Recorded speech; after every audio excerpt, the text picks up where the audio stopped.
Aleluya. Amados hermanos, esta noche tenemos un tema que es muy importante, pero sobre todo es trascendente. Y le he puesto por título, Nuestro Dios es omnipotente y soberano. Dígalo conmigo, por favor. Nuestro Dios es omnipotente y soberano. Una vez más, nuestro Dios es omnipotente y soberano. Es hermoso cuando podemos entender esta realidad y saber que nuestro Dios es todopoderoso y que Él es soberano en cuanto al ejercicio de su poder y su autoridad. Así que, por favor, yo le ruego, por favor, que ponga toda su atención en este tiempo y que permita al Espíritu Santo estar hablando a su vida. Déjeme leerle lo siguiente.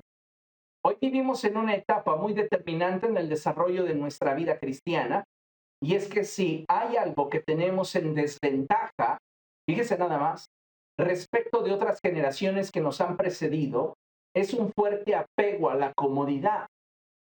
Ya en otras ocasiones les he hablado acerca de esta realidad, y es que si nos comparamos con la iglesia de primer siglo, la iglesia de primer siglo podía ser perseguida, los cristianos podían ser mutilados, decapitados, quemados, muertos en el circo romano, y su fe continuaba intacta.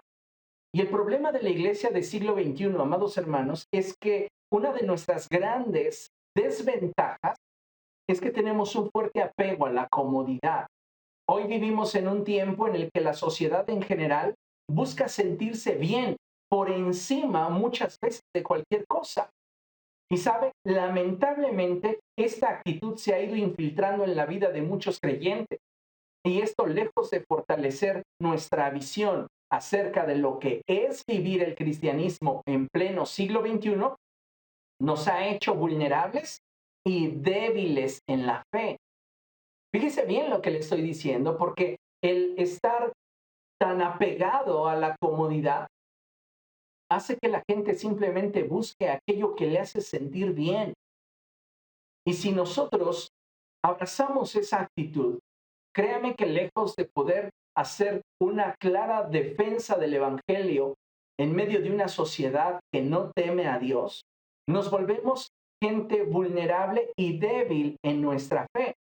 Y déjeme también decirle que esto es claramente palpable en la forma en la cual muchos creyentes están respondiendo ante la adversidad. El Señor Jesucristo fue bien claro y Él dijo que en este mundo enfrentaríamos aflicción. El problema, amado hermano, es que muchos de nosotros enfrentamos la aflicción, enfrentamos la adversidad, enfrentamos las pruebas, los problemas, la escasez, la enfermedad, las dificultades laborales, financieras, emocionales, familiares, y la forma en la cual respondemos ante la adversidad es muchas veces alejándonos de Dios. Y eso nos habla pues de que tenemos una fe débil y que ante las circunstancias que requieren de nuestra firmeza y convicción, somos vulnerables. Muchos cristianos hoy día están respondiendo de forma equivocada ante la adversidad, ante el desánimo y ante un sinfín de pruebas que de forma cotidiana enfrentamos los hijos de Dios. Es por esto que en mi corazón está el deseo y anhelo que a partir de esa enseñanza aprendamos a confiar en Dios sin importar qué. Nuestro Dios es omnipotente y soberano. Yo no sé usted, pero a mí me encantaría que todos ustedes se alegraran y se gozaran al saberlo. La realidad es que a muchos ni siquiera les ha caído el 20 de que nuestro Dios es omnipotente y soberano, porque precisamente carecen de experiencia y muchas veces no le permiten a Dios obrar en su vida tal y como Él lo desea. Entonces es importante, amados hermanos, que entendamos esta verdad.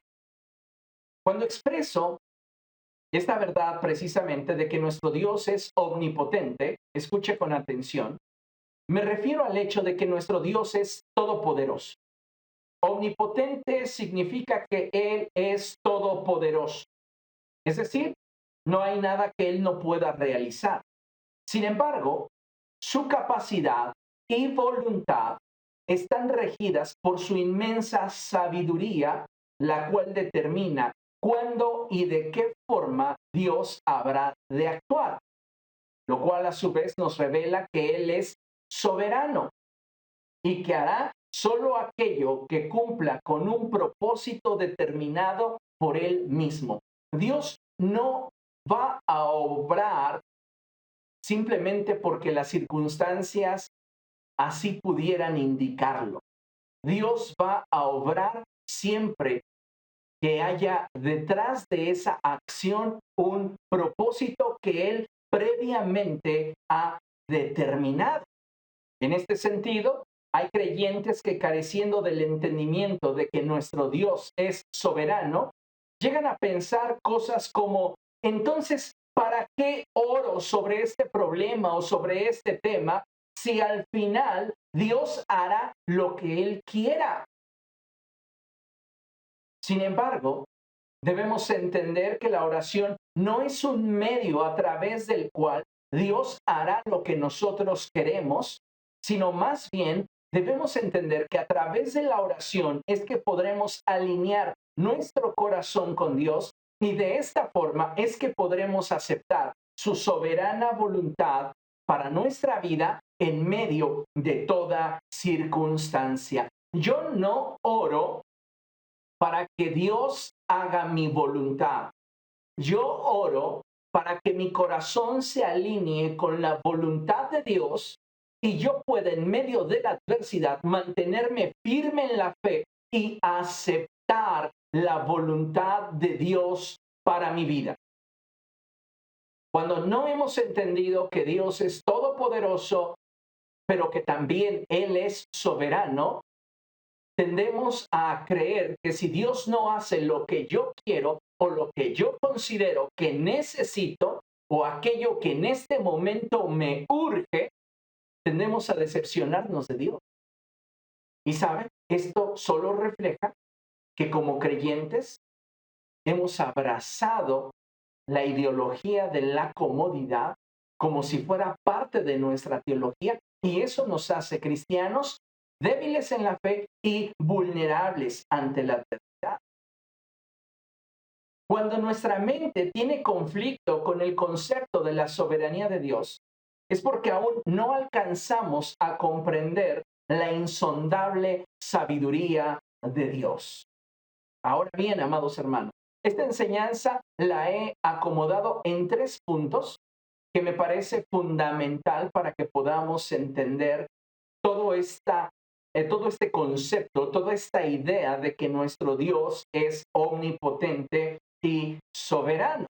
Y el primer punto precisamente tiene que ver con esto, que nuestro Dios es omnipotente y soberano. Así que yo le invito a que lea lo que tenemos proyectado aquí en la pantalla y dice de la siguiente forma: a través de toda la escritura podemos observar cómo nuestro Dios es incomparable y trino, y cómo cada uno de los integrantes de la divinidad tiene poder y autoridad absolutos, de tal modo que tanto el Padre como el Hijo y el Espíritu Santo tienen capacidades ilimitadas, pero siempre, escuche esto con atención, siempre actuarán en perfecta armonía y unidad. Dios todo lo puede y su poder se manifiesta en plenitud a través del Padre, del Hijo y del Espíritu Santo. Tanto el Padre como el Hijo y el Espíritu poseen las cualidades que definen a Dios, puesto que nuestro Dios es un Dios trino. Y algo que debemos de tener presente es que siempre la Trinidad actuará en perfecta armonía y unidad. Ahora bien, la palabra de Dios, amados hermanos, nos enseña que todas las cosas que existen, visibles e invisibles, han sido creadas por Dios y para Dios, y que Dios ha determinado que todo poder y autoridad sea puesto bajo la autoridad de Jesucristo. Esto es algo tremendo y poderoso y nosotros necesitamos entenderlo porque muchas veces creemos que la capacidad de Jesús está limitada. Y en un momento más, a través de las escrituras, nos vamos a dar cuenta cómo el Padre ha colocado todas las cosas a los pies de Cristo. El Padre ha determinado que todo poder y autoridad se ha puesto bajo la autoridad de Jesús. De modo que nosotros, sus hijos, a través de la autoridad que hay en el nombre de Jesús, podemos tener acceso al poder de Dios. De modo que si aquello que pedimos, escuche bien esto, está dentro de la voluntad de Dios y está en su plan obrar, es decir, tiene un propósito, Dios lo hará glorificándose a sí mismo a través de Jesucristo. Esa es la forma en la cual Dios obra. Dios no va a responder por causa de nuestras lágrimas. Dios no va a responder por causa de nuestro sufrimiento. Dios va a obrar por causa de su propósito. Y esto no significa que Él sea insensible o que lo que nosotros experimentamos y sentimos no le interese. Recuerde que Él, desde antes de la fundación del mundo, predestinó a Cristo para que a través de Él nosotros pudiéramos tener acceso a Él y conociéramos su voluntad y a través de Cristo pudiéramos establecer en este mundo terrenal los propósitos que Dios había plasmado desde la eternidad. La Biblia nos enseña esta verdad y quiero que meditemos en ello. Acompáñeme por favor a Filipenses capítulo 2.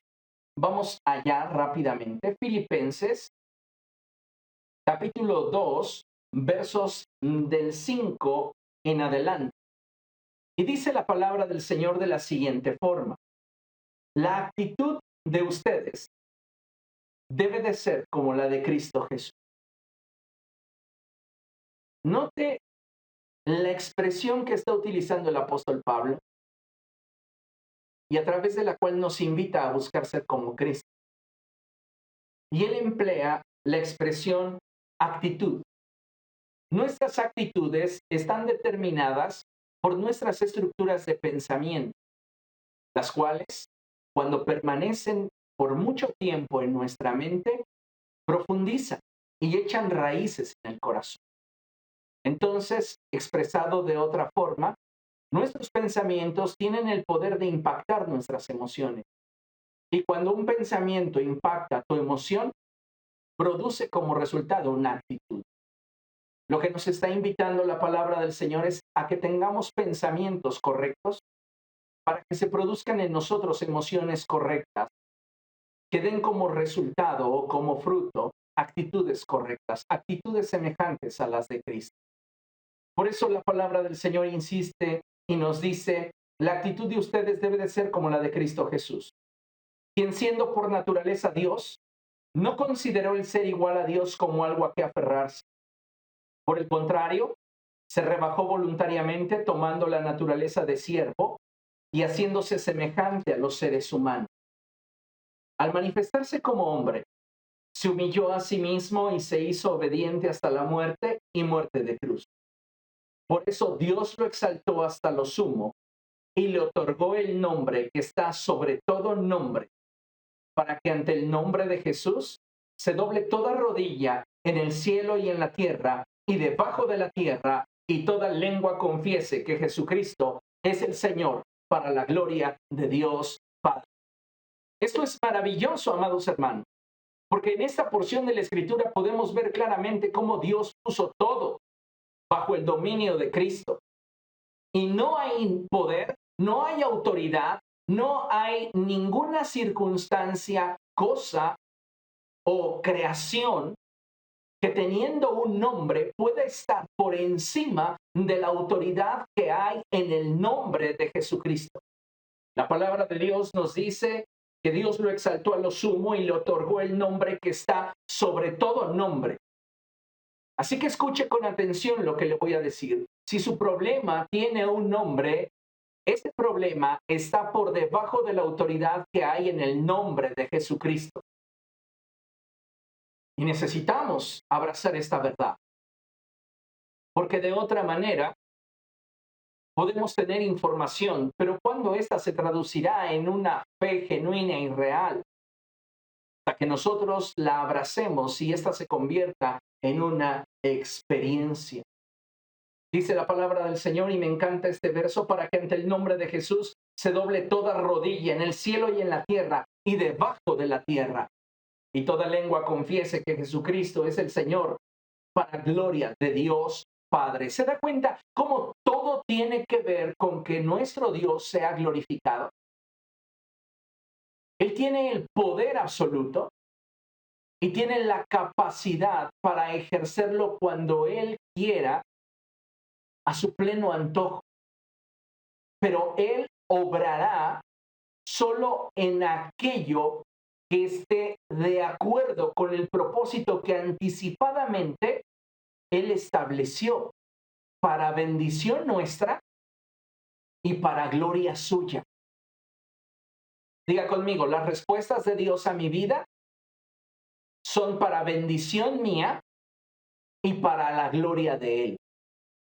Cuando tú entiendes esta verdad, puedes descansar en la fe de que Él tiene el poder absoluto para cambiar, para transformar, para hacer nuevas todas las cosas. Acompáñeme a otra cita. Esta es una de mis citas preferidas. Cuando me convertí a Cristo, esta se convirtió de hecho en un ícono de mi caminar en Cristo, de mi fe en el Señor. Y es Colosenses capítulo 2, verso 15. Y quiero leérselo en la traducción de la Reina Valera, versión 60. Y es que me encanta la manera en la cual suena y se escucha en la Reina Valera, versión 60, Colosenses 2:15. Y dice la palabra del Señor de la siguiente manera: y despojando a los principados y a las potestades, los exhibió públicamente, triunfando sobre ellos en la cruz.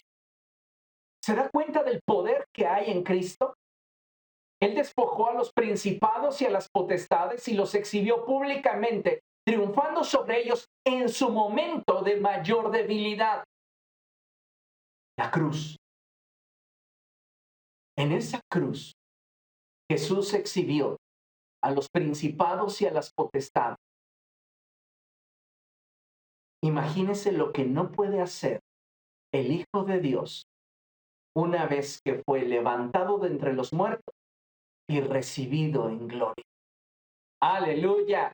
Esto debería ser motivo para que nos gozáramos, para que nos alegráramos, porque cuando nosotros alabamos a Dios y adoramos al Señor, no estamos acercándonos a una imagen de yeso, oro, plata, figuras surgidas de la imaginación de los hombres. Nos estamos acercando al único Dios verdadero, a aquel que todo lo puede, a aquel que es soberano, a aquel que es maravilloso e incomparable. Una cita más, Mateo capítulo 28, verso 18. En Mateo capítulo 28, verso 18, encontramos la síntesis de aquello que nos debería hacer tener una confianza incondicional en Cristo. Mateo capítulo 28, verso 18, dice la palabra de nuestro Dios así: Jesús se acercó entonces a ellos y les dijo: se me ha dado toda autoridad en el cielo y en la tierra. Jesús se acercó a sus discípulos y les dijo: se me ha dado toda autoridad en el cielo y en la tierra. Este poder, amados hermanos, es claramente evidente a través de la historia y los relatos bíblicos. Veamos qué es lo que nos enseña la palabra de nuestro Dios. Vamos a meditar en esta porción de la Escritura, que es primer libro de Samuel, capítulo 5, versos del 1 al 4. Pero antes, por favor, acompáñeme a leer lo que tenemos proyectado aquí en nuestra pantalla. Y dice así: como hijos de Dios, debemos crecer en cuanto al nivel de nuestra fe. Diga conmigo, crecer. Como hijos de Dios, debemos crecer en cuanto al nivel de nuestra fe y para eso la Escritura se encarga de recordarnos lo poderoso y maravilloso que es Dios. Él es incomparable y no hay nadie que sea semejante a Él en majestad y poder. Aleluya. Ahora sí, vaya a su Biblia, por favor, en primer libro de Samuel, capítulo 5, primero de Samuel, capítulo 5, y vamos a leer a partir del verso 1 al verso 4, y vean nada más cómo esa expresión de Jesús en Colosenses 2:15 y en Mateo 28 se ve claramente manifestada desde el Antiguo Testamento. Y despojando a los principados y a las potestades, los exhibió públicamente, triunfando sobre ellos en la cruz del Calvario. Entonces, acercándose a sus discípulos, les dijo: toda autoridad me ha sido dada en el cielo y en la tierra. Veamos lo que la palabra del Señor nos dice. Primero de Samuel, capítulo 5, versos del 1 al 4. Y dice la Escritura así: después de capturar el arca de Dios, los filisteos la llevaron de Ebenezer a Asdod y la pusieron junto a la estatua de Dagón en el templo de ese dios. Al día siguiente, cuando los habitantes de Asdod se levantaron, vieron que la estatua de Dagón estaba tirada en el suelo boca abajo, frente al arca del Señor. Así que la levantaron y la colocaron en su sitio. Los hombres que adoraban a Dagón se dieron cuenta que su dios estaba postrado delante del arca del Señor. Y esto nos habla de su supremacía, de su dominio, de su poder, de su capacidad inigualable. No hay nadie como nuestro Dios, amado hermano. Nuestro Dios humilló al Dios de los filisteos, Dagón. Y dice la palabra del Señor que cuando sus sacerdotes entraron a su tienda, ellos vieron postrado a Dagón frente al arca del Señor. Y dice que la levantaron y la colocaron en su sitio. Pero el verso 4 dice algo muy interesante. Y dice la palabra del Señor: pero al día siguiente, cuando se levantaron, volvieron a encontrar la estatua tirada en el suelo, boca abajo, frente al arca del Señor. Sobre el umbral estaban su cabeza y sus dos manos separadas del tronco. Ellos quisieron colocar a Dagón en la misma posición en la cual Dios, el único Dios verdadero, puede estar. Y Dios humilló a Dagón frente a sus sacerdotes. Y cuando ellos se empeñaron en colocar a Dagón a la misma altura que el Señor, Dagón fue humillado, siendo descuartizado delante de la presencia del Señor. Dígame si esto no es maravilloso. Nuestro Dios es todopoderoso, nuestro Dios es omnipotente, nuestro Dios es incomparable. Ahora bien, leíamos en nuestra lámina y nos expresaba la lámina que debemos de crecer en cuanto al nivel de nuestra fe. Y yo le hago esta pregunta: ¿cómo incrementamos nuestra fe? La gran mayoría de ustedes podría dar una respuesta generalizada y sería a través de la palabra de Dios. Pero sabe, creo que la respuesta más acertada es creyendo la palabra de Dios. Porque hay una enorme diferencia entre escuchar la palabra de Dios y creer la palabra de Dios. Y cuando la Escritura dice que la fe viene por el oír la palabra de Dios, enfatiza de forma implícita el oír con fe. Muchas personas oyen la palabra de Dios, pero son semejantes a ese terreno junto al camino donde cae la semilla y enseguida las aves de los cielos vienen y comen esa semilla y esta no da fruto. ¿Cuántas veces hemos escuchado la palabra de Dios, hemos recibido el rema del Espíritu Santo, pero debido a que no tenemos fe, debido a que no hemos trabajado en ese desarrollo de convicción en nuestro interior, es que Satanás viene y nos roba lo que Dios ha hablado a nuestro corazón? Entonces hay una enorme diferencia, amado hermano, entre simplemente estar expuesto domingo a domingo a la palabra de Dios o todos los días, a creer la palabra que todos los días nos es compartida, a creer la palabra que domingo a domingo nos es compartida. La pregunta obligada es, ¿tú estás escuchando o creyendo la palabra? ¿Estás escuchando o creyendo la palabra de Dios? Porque si tú estás creyendo la palabra de Dios, entonces vas a crecer en tu fe.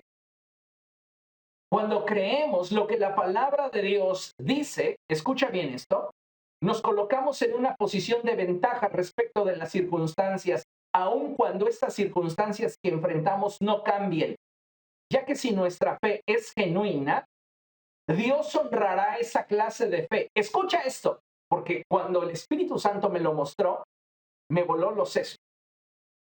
Cuando tu fe es genuina, Dios honrará esa clase de fe, ese nivel de fe, aun cuando las circunstancias no cambien. ¿Y cómo Dios lo va a honrar?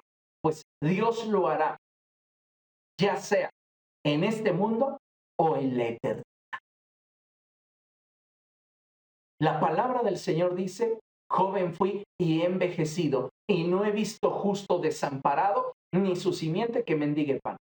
No hay nadie que haya depositado su confianza en el Señor y termine siendo avergonzado.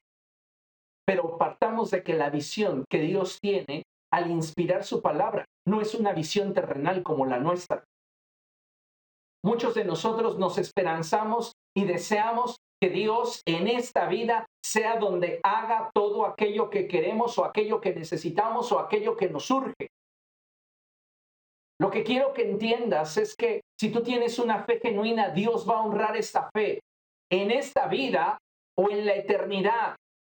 Porque puede ser que aun cuando tienes fe, Dios no cambie tus circunstancias porque tiene un propósito para que tú atravieses por ese proceso.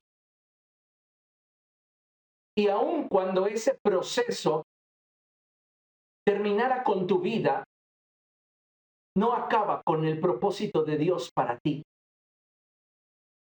sino que tu fe será honrada y premiada aún en la eternidad.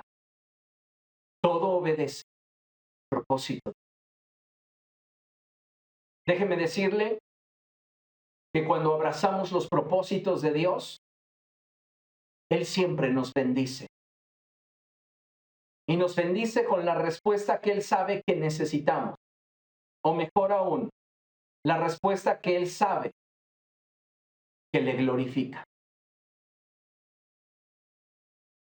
Porque si realmente viviéramos para Cristo, nuestra mayor necesidad sería que Él fuera glorificado. Nuestra mayor necesidad no sería que las cosas fueran como nosotros queremos, necesitamos o nos surge. Nuestra mayor necesidad es como la necesidad que había en el corazón de Jesús estando en el huerto del Getsemaní. Si es preciso, pasa de mí esta copa, pero no sea como yo quiero, sino como quieres tú. Yo sé que eres omnipotente y que podrías cambiar mi circunstancia, pero he aprendido a confiar en tu palabra y estoy dispuesto, Dios, a abrazar tu voluntad, aun cuando el hacerlo implique que mis circunstancias no habrán de cambiar, porque lo único que quiero es que tú seas glorificado. ¿Cuántos de nosotros ya estamos en ese nivel de fe? Muchos de nosotros continuamos luchando con aquello que esperamos, que queremos, y nos olvidamos, amados hermanos, que los propósitos de Dios van más allá de nuestra vida. Se vinculan directamente con la eternidad. El problema es que no todos tenemos la capacidad y la madurez para poderlo entender. Porque muchos de nosotros quisiéramos simplemente que Dios respondiera cambiando nuestras circunstancias. ¿Y cómo sabes tú si estás en esa circunstancia? Porque es precisamente el propósito de Dios para tu vida. Nos olvidamos muchas veces de que todas las cosas ayudan a bien a los que aman. Y muchas de esas cosas puede ser que sean dolorosas, puede ser que sean muy difíciles, puede ser incluso que sean fatales. Pero si con ello Dios habrá de ser glorificado, ¿cree usted que valdrá la pena enfrentar la carencia, la enfermedad, el dolor, la aflicción, la persecución, la tribulación, la difamación, a fin de que Él sea glorificado?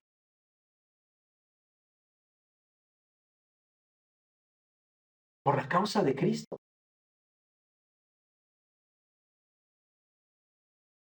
El sacerdote Zacarías fue aserrado por mitad. Por la causa de Cristo,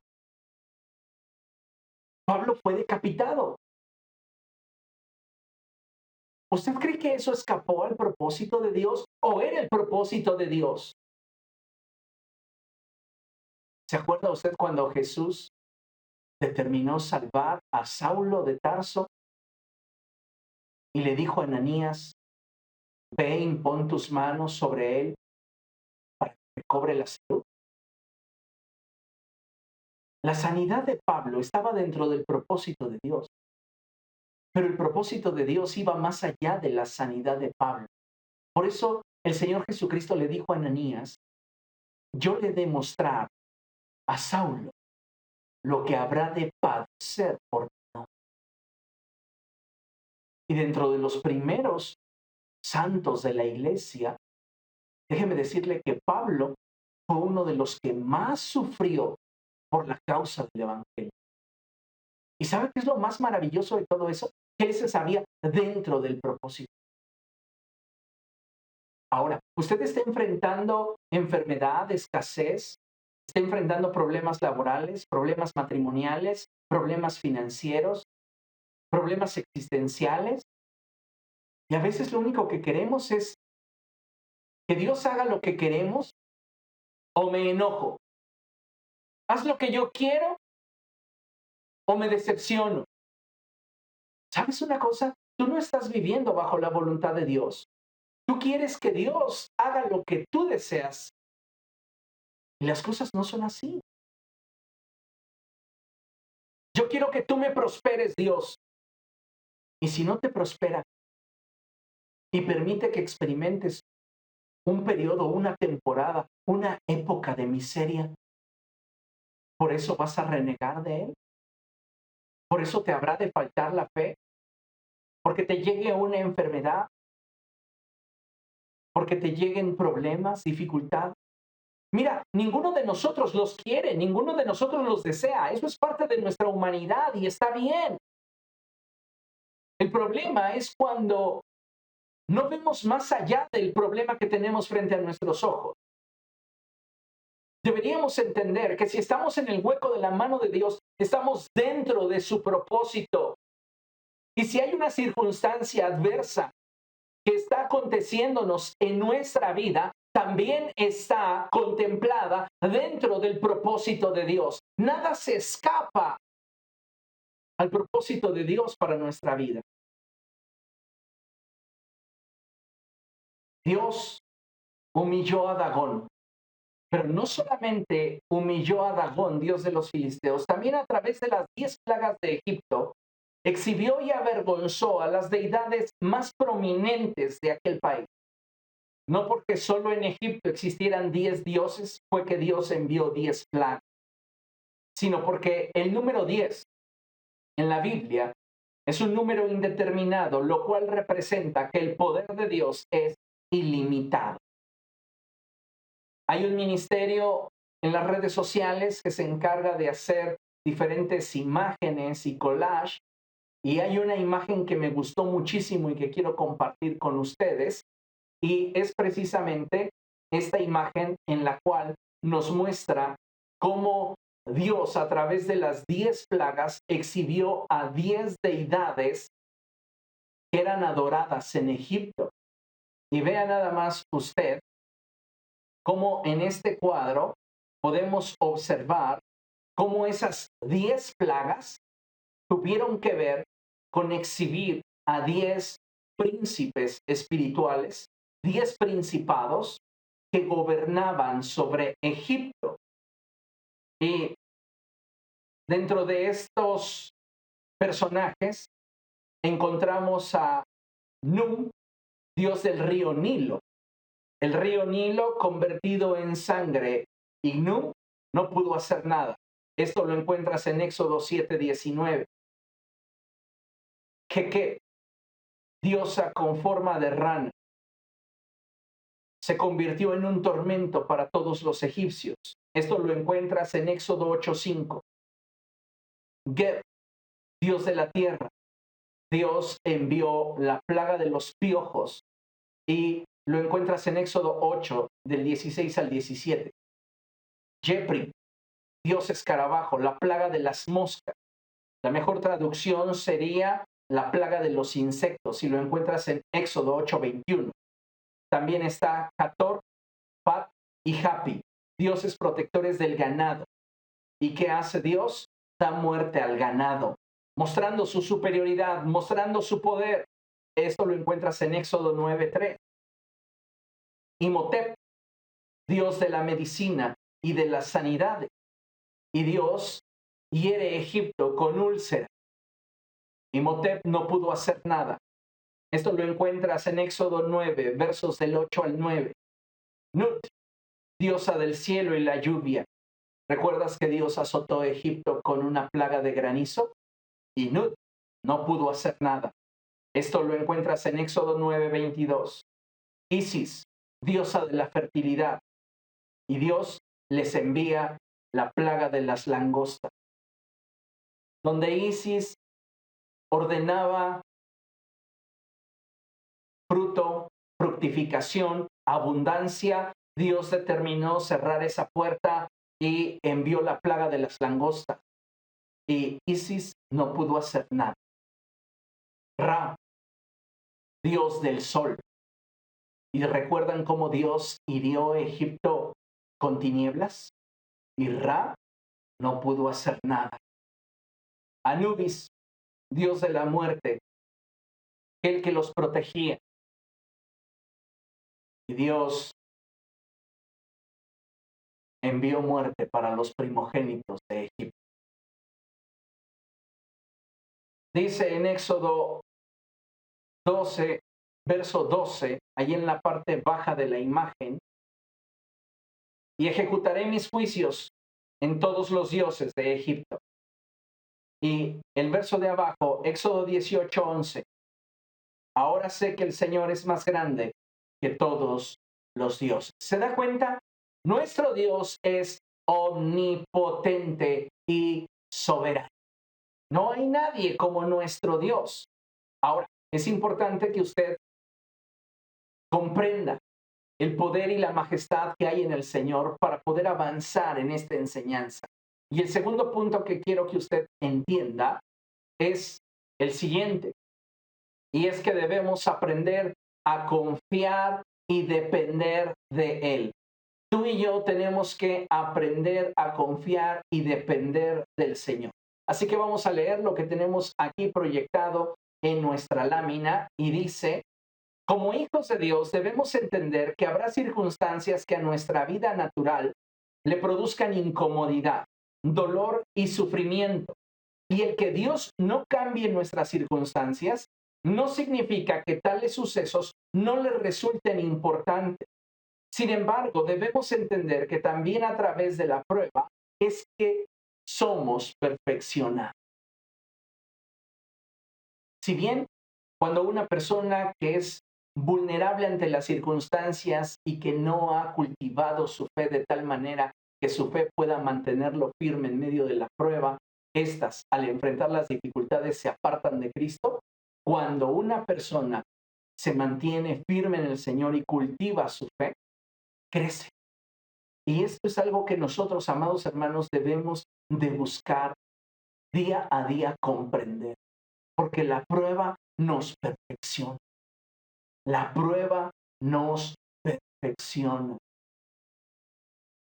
Muchos creyentes, cuando ven afectados sus intereses, como hijos malcriados o bastardos, rechazan la voluntad de Dios y le vuelven la espalda al Señor, guardando en su corazón resentimiento y amargura, lo cual simplemente les aleja de la vida abundante que Cristo nos prometió, la cual va más allá de toda situación que enfrentemos y se enfoca en que a través de nuestra existencia e incluso de nuestros padecimientos, Dios sea glorificado a través de nuestra vida.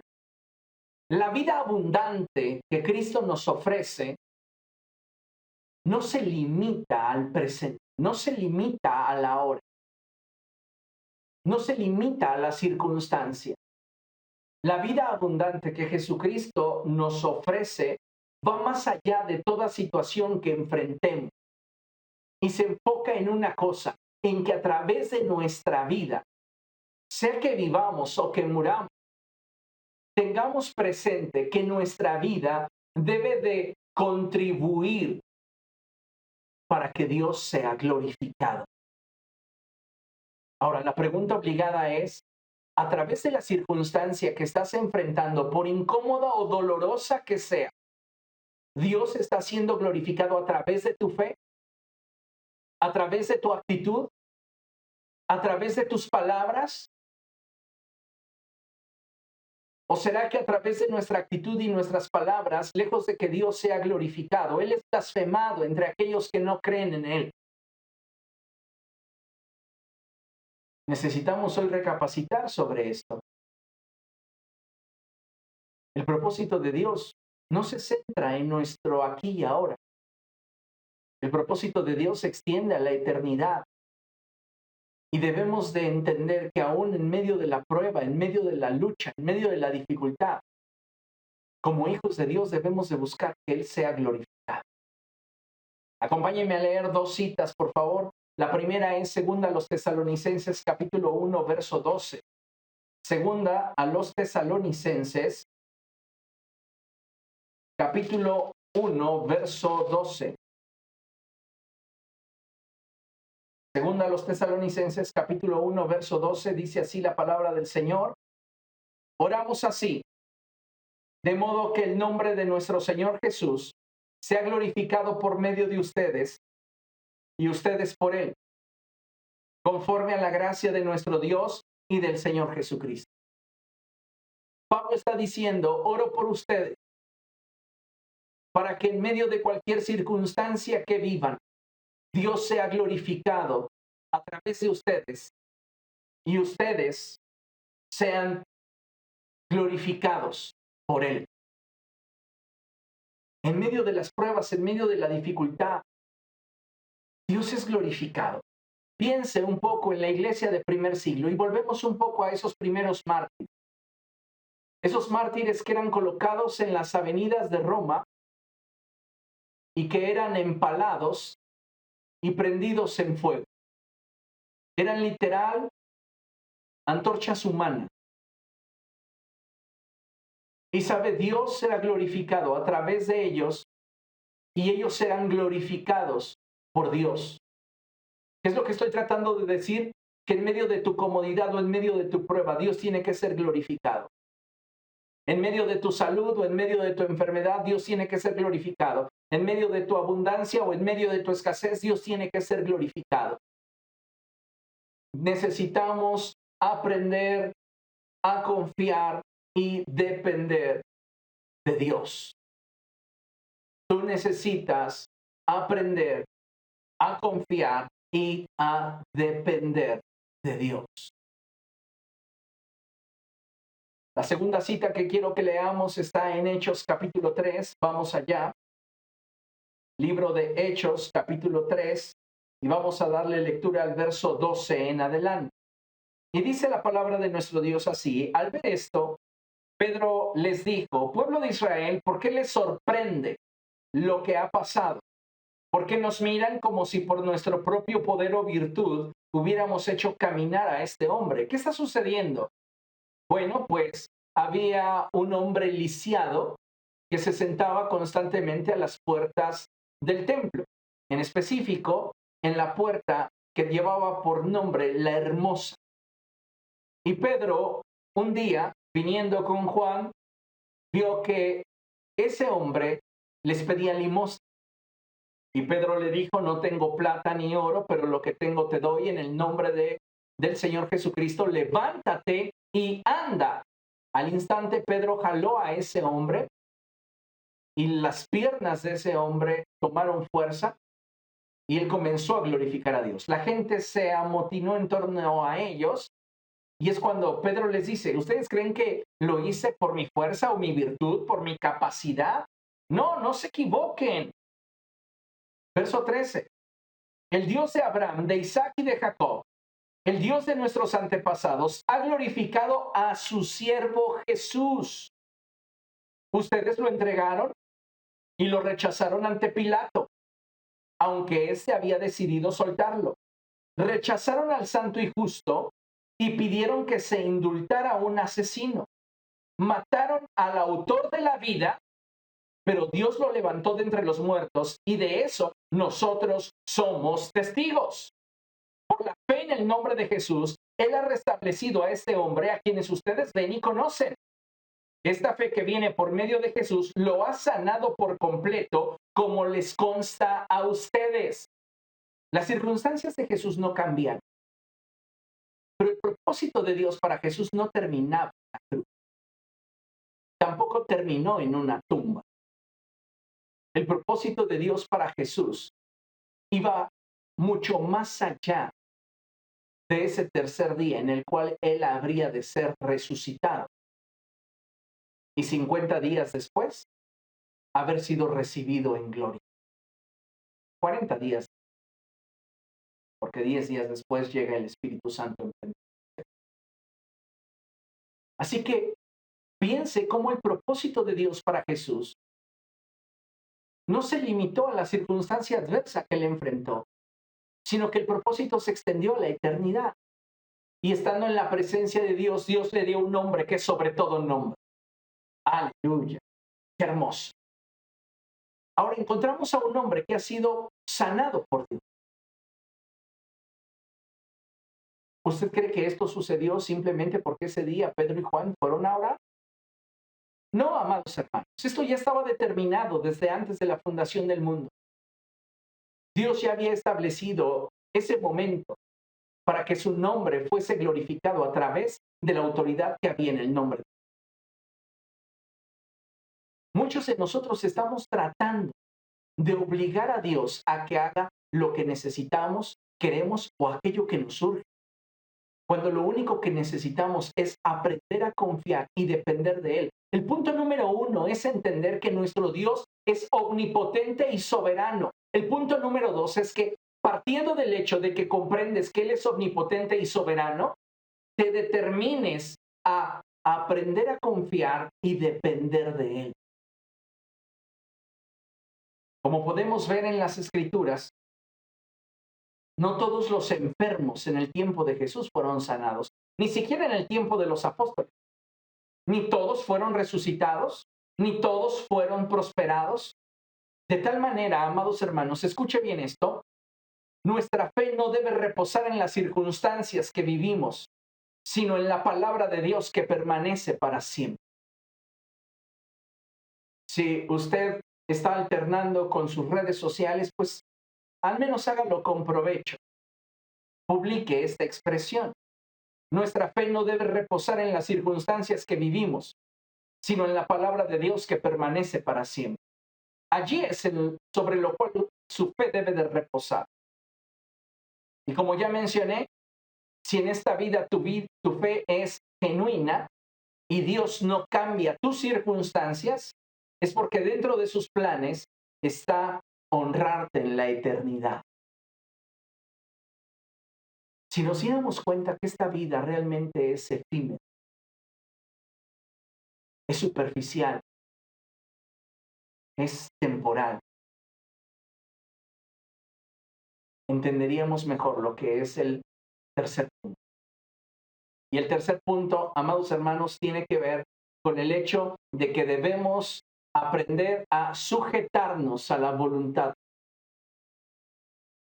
Si nuestro Dios es omnipotente y soberano, Yo necesito aprender a confiar y depender de Él. Y si esto es para mí una convicción, entonces debo aprender a sujetarme a su voluntad. Leamos lo que tenemos aquí proyectado en la lámina. Como hijos de Dios debemos entender que el obedecer a Dios no es suficiente para experimentar paz y contentamiento en medio de la adversidad. Hay personas que están amargadas esperando que Dios les responda y ellos argumentan y dicen, Dios, es que te he obedecido en todo lo que me has pedido. Tenemos algo así como el síndrome del hermano mayor, ¿se acuerda? El hermano del hijo pródigo. Le reclamó a su padre y le dice, yo siempre te he obedecido y nunca me has dado lo que yo he querido, lo que yo he deseado. Y le responde el padre con toda la tranquilidad y le dice, hijo, todo lo que es mío es tuyo.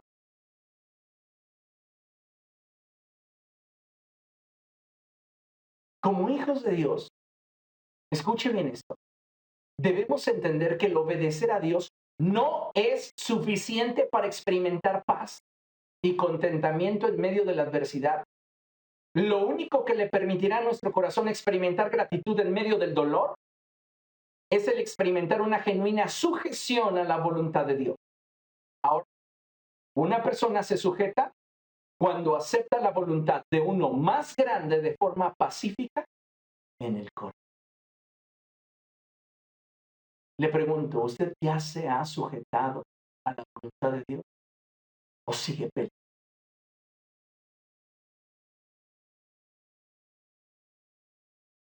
Cuando argumentamos, cuando peleamos, cuando creemos que tenemos la razón, terminamos como Job, avergonzado, diciendo, hablé de cosas que ni siquiera alcanzaba con. Y es que cuando hablamos del propósito de Dios para nuestra vida, amados hermanos, tenemos que aprender a sujetarnos a la voluntad. No puede haber sujeción sin reconocimiento de posición, dominio y poder. Usted no puede decir, yo me sujeto a tu voluntad, Dios, si antes usted no tiene la clara convicción de que Él es omnipotente y soberano. No podría, porque siempre existiría en su corazón ese sentimiento de por qué Dios no cambia sus circunstancias. ¿Por qué con Ezequías, al llorar, Dios le extendió la vida y a mí no me responde? Vuelvo a la premisa de hace un momento.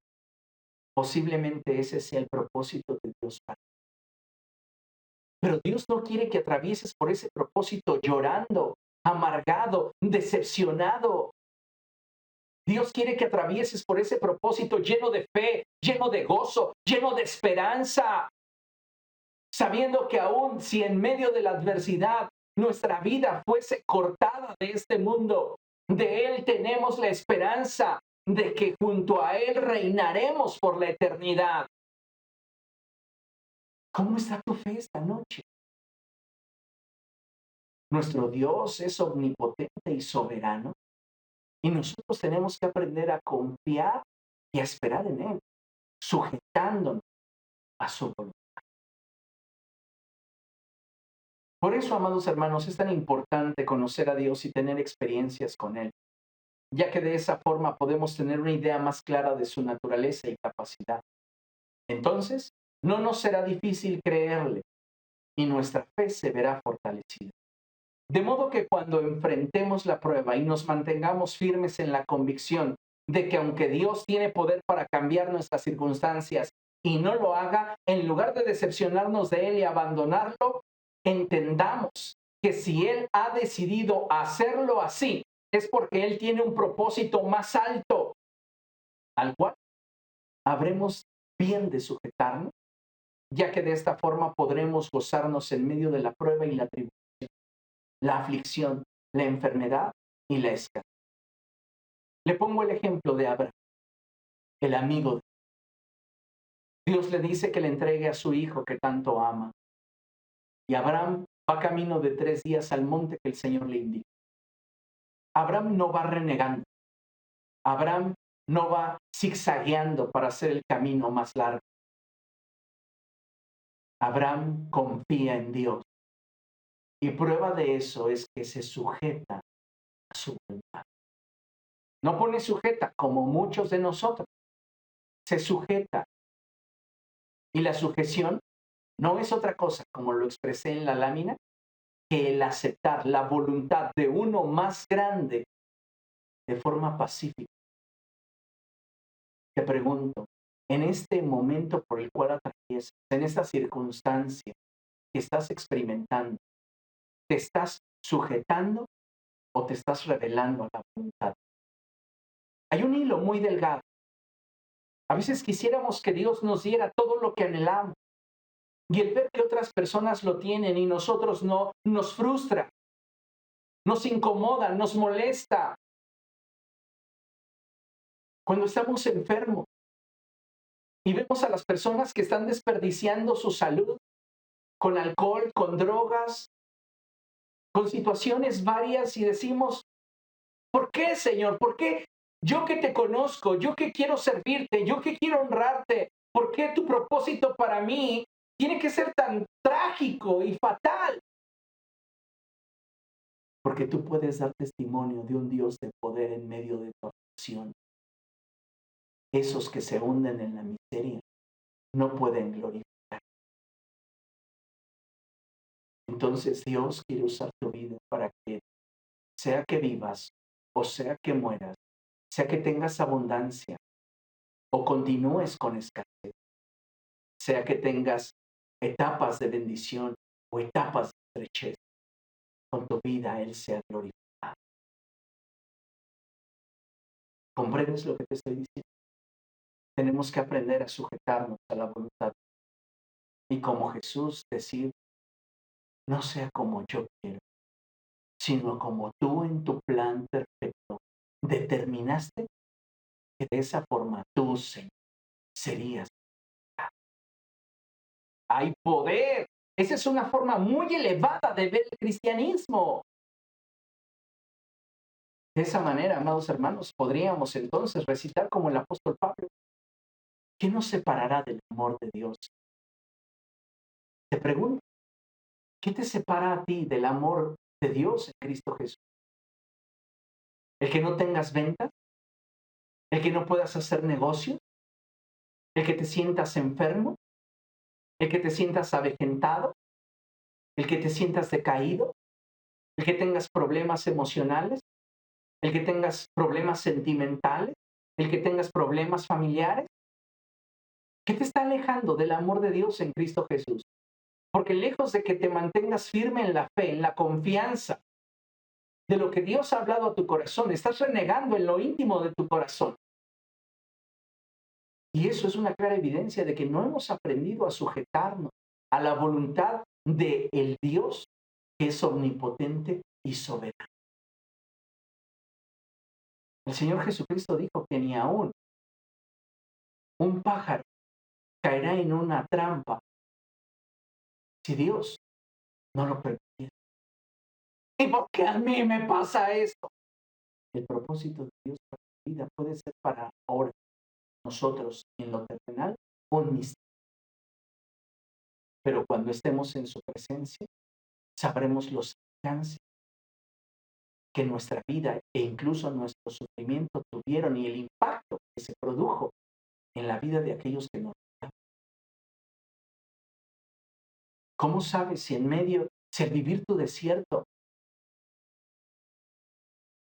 sujeto a la voluntad de Dios y con gozo y contentamiento, esperando que sea Dios el que determine el número de tus días o la forma en la cual la habrás de vivir la vida, no está impactando más la vida de aquellos que te rodean que si te escucharan simplemente recitar cosas que no creen? ¿Explico? Poderoso cuando nosotros entendemos la palabra de Dios. Para concluir, te voy a invitar a que meditemos en la porción de Hechos capítulo 16, versos del 20 al 25. Pero antes, por favor, vamos a leer juntos lo que tengo proyectado aquí en la pantalla. Y dice así: nuestro Dios es omnipotente y soberano. Y si en su propósito está el que bebamos un trago amargo, debemos tener convicción de que aún éste no perderá su recompensa, siempre que nosotros nos mantengamos fieles hasta él. Esto me hace recordar a aquella mujer que llegó con Jesús, madre de 2 de sus discípulos, y le dijo a Jesús: Señor, te ruego que ahora que estés en tu reino, le des a mi hijo la alcaldía más grande de todo tu reino, y al otro, pues la que le sigue de tamaño. En términos antiguos decía: yo quiero que uno de mis hijos se siente a tu diestra y el otro se siente a tu izquierda. Y Jesús hace una pregunta y les dice: ¿acaso ellos podrán beber el trago amargo que yo beberé? Jesús estaba refiriéndose a Simón. Y ellos, bien valientes, dijeron: sí podemos. Y Jesús voltea, los mira y les dice: ciertamente, del trago que yo beberé, ustedes también beberán. Pero el que ustedes se sienten a mi izquierda o a mi derecha, no me toca a mí decidirlo. Es algo que mi Padre, en su propósito, ya determinó. ¿Cómo sabe usted si al vivir en fidelidad el propósito de Dios, aun cuando en lo natural duela, aun cuando en lo natural sea difícil, aun cuando en lo natural muchas veces nos frustre, pero vivir sujetos a la voluntad de Dios, experimentemos contentamiento, perfeccionamiento y en lo postrero, ganarnos un lugar cerca de Él? ¿No le gustaría eso? Eso sería maravilloso. Imagínese usted a esos ángeles imponentes, llevarlo a esa mesa en la cual todos habremos de celebrar las bodas del Cordero y donde el Señor será quien nos sirva. Que los ángeles le coloquen a usted en un lugar cercano a Jesús y que usted diga: ¿pero por qué? Si yo no hice tantas cosas. Y el ángel sonreirá y dirá: Dios así lo decidió porque fuiste fiel en medio de él, porque abrazaste con amor el propósito de Dios para tu vida, aun cuando te implicara dolor, tristeza, sufrimiento o frustración. Iglesia, tenemos un Dios omnipotente, también Él es soberano. Y lo que debemos hacer es abrazar su voluntad. Si lo que queremos es tener gozo en el corazón, aún en medio de la aflicción. Fíjese nada más lo que dice la Escritura. Hechos capítulo 16, versos del 20 al 25. Y con esto estamos concluyendo. Hechos capítulo 16, versos del 20 al 25. Y dice así la palabra de nuestro Dios. Una vez, cuando íbamos al lugar de la oración, nos salió al encuentro una joven esclava que tenía un espíritu de adivinación. Con sus poderes ganaba mucho dinero para sus amos. Nos seguía a Pablo y a nosotros gritando: estos son siervos del Dios Altísimo y les anuncian a ustedes el camino de salvación. Verso 18. Así continuó durante muchos días. Por fin Pablo se molestó tanto que se volvió y reprendió al espíritu: en el nombre de Jesucristo te ordeno que salgas de ella. En aquel mismo momento el espíritu la dejó. Cuando los amos de la joven se dieron cuenta de que se les había esfumado la esperanza de ganar dinero, echaron mano a Pablo y a Silas y los arrastraron a la plaza ante las autoridades. Ahora sí, verso 20. Los presentaron ante los magistrados y dijeron: estos hombres son judíos y están alborotando a nuestra ciudad, enseñando costumbres que a los romanos se nos prohíbe admitir o practicar. Entonces la multitud se amotinó contra Pablo y Silas, y los magistrados mandaron que les arrancaran la ropa y los azotaran. ¿Estaban dentro de la voluntad y el propósito de Dios? Están sufriendo. Los romanos no te iban a azotar como la ley de los judíos establecía. La ley de los judíos establecía que un judío debía de ser azotado 40 veces menos una, es decir, solo 39 azotes. Pero los romanos eran sanguinarios. Así que le dieron a Pablo y a Silas una golpiza. Y dice la escritura, verso 23, después de darles muchos golpes, los echaron a la cárcel y ordenaron al carcelero que los custodiara con la mayor seguridad. Al recibir tal orden, este los metió en el calabozo interior y les sujetó los pies en el cepo. A eso de la medianoche, Pablo y Silas se pusieron a orar y cantar himnos a Dios, y los otros presos los escuchaban. A veces limitamos el propósito de Dios a nuestra comodidad. Y si nos está yendo bien, estamos dentro de la voluntad. Pablo y Silas estaban dentro de la voluntad de Dios y dentro del propósito de Dios. Les dieron tremenda paliza. Pero al vivir sujetos a la voluntad de Dios les permitía experimentar con contentamiento esa etapa. Ahora el propósito de Dios para el carcelero y su familia iba más allá de la comodidad de Pablo. Fue necesario que Pablo fuera incomodado para que él llegara a esa prisión y les anunciase las buenas nuevas de salvación. ¿Y cuál fue el resultado? Fue salvo el carcelero y su familia.